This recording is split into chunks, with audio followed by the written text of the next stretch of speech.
Para hablar a favor.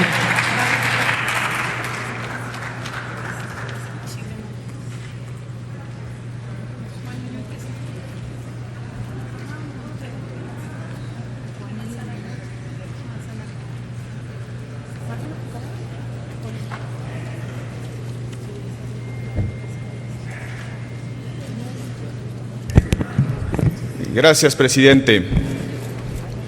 Tiene mucha razón el senador Héctor Larios.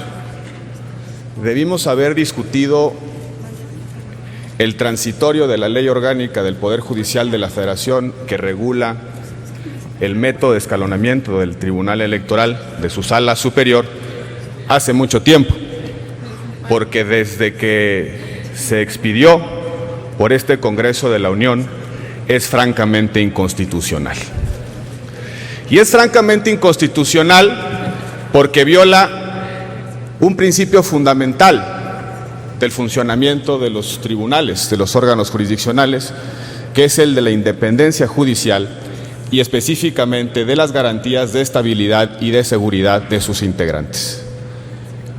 Como una garantía de la independencia judicial se ha racionado en la doctrina constitucional, pero también en los precedentes de nuestros tribunales y del Sistema Interamericano de Derechos Humanos, que no solamente los operadores jurisdiccionales deben tener la certeza de que cumplirán un mandato determinado y que no estarán sometidos a procedimientos de renovación durante ese mandato, ya sea por la vía de la reelección o por la vía del refrendo de su cargo, sino también, dice nuestra Corte y dice el Sistema Interamericano de Derechos Humanos, un plazo razonable y suficiente que lo aleje de las coyunturas justamente a las que se enfrentan en su función jurisdiccional.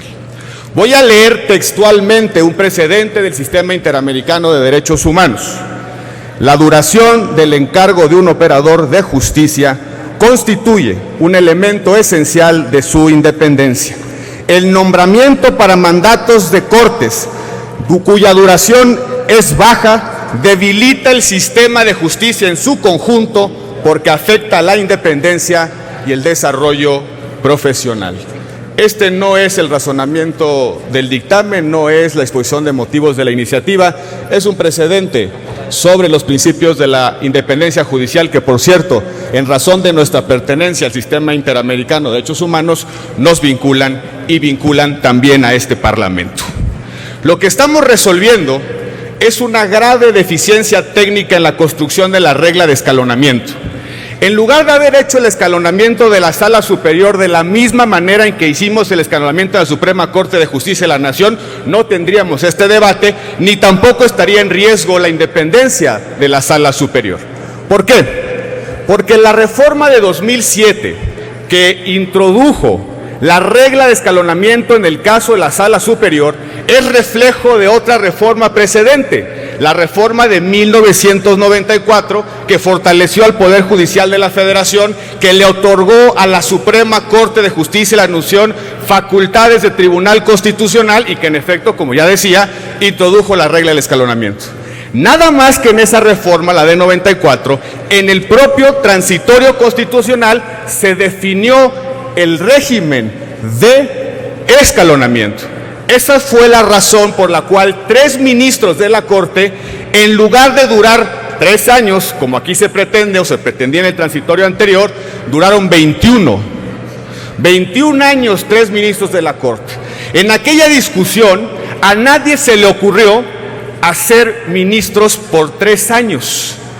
La solución constitucional fue prorrogar el mandato de los ministros para garantizar la independencia judicial. Fue una reforma que armonizaba la racionalidad de la renovación escalonada con la necesaria garantía de la estabilidad y la seguridad en el ejercicio del cargo, cosa que no sucedió. Pero además aquí se ha dicho algo que es absolutamente falso. La regla de escalonamiento, los plazos de 3, 6 o 9 años no son regla constitucional. La Constitución, en la reforma de 2007, estableció que será la ley orgánica del Poder Judicial de la Federación la que en su caso normaría el procedimiento de escalonamiento. Fue un transitorio en la Ley Orgánica del Poder Judicial de la Federación la que estableció los mandatos de 3, 6 o 9 años. Una pésima técnica legislativa, por cierto, porque la regla de escalonamiento no debió haber sido nunca una regla transitoria. Debió haber sido un principio en el cuerpo normativo de la Ley Orgánica para garantizar de nueva cuenta la estabilidad y la seguridad en el ejercicio del encargo. Escogimos el peor de los mundos en aquel momento, el Congreso de la Unión, porque tenemos magistrados que realizan función de control constitucional y que son órganos límite sobre sus decisiones, nada ni nadie, pero van a durar con la incertidumbre únicamente 3 años. No existe en el mundo un solo órgano con funciones de control constitucional que tenga una duración de 3 años.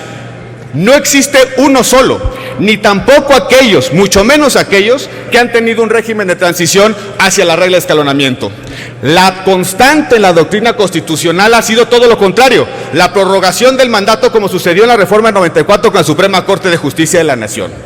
No hay ninguna razón política detrás de esta reforma. Lo que hay es la necesidad de solidificar, de fortalecer a la Sala Superior. Unos cuantos meses después de calificar la elección presidencial, 2 magistrados van a estar en proceso de renovación. ¿Qué incentivos manda el sistema? ¿Qué incentivos manda a la ley con respecto a esos 2 magistrados? El incentivo es la incertidumbre. El incertidumbre de ser sometidos a la presión política. La incertidumbre de ser otra vez presa de las consecuencias políticas de la elección. No se nos olvide que este Congreso, el Poder Revisor de la Constitución en su momento, ha descabezado órganos electorales como presión y como chantaje de quien no ha querido aceptar los resultados electorales. Y eso no va a volver a suceder en México, no debe volver a suceder en México. Precisamente por eso, la garantía de estabilidad y de seguridad en el cargo debe ser una cosa que debe honrar, una cuestión que debe cuidar este Senado de la República, el Congreso de la Unión. Y esa es la motivación fundamental de esta reforma. Cualquier persona, los interesados en principio, podrá acudir a la Corte si no modificamos el plazo, porque hay precedentes de nuestras Cortes, pero también precedentes del Sistema Interamericano de Derechos Humanos, que son letra vigente y viva en nuestro sistema jurídico.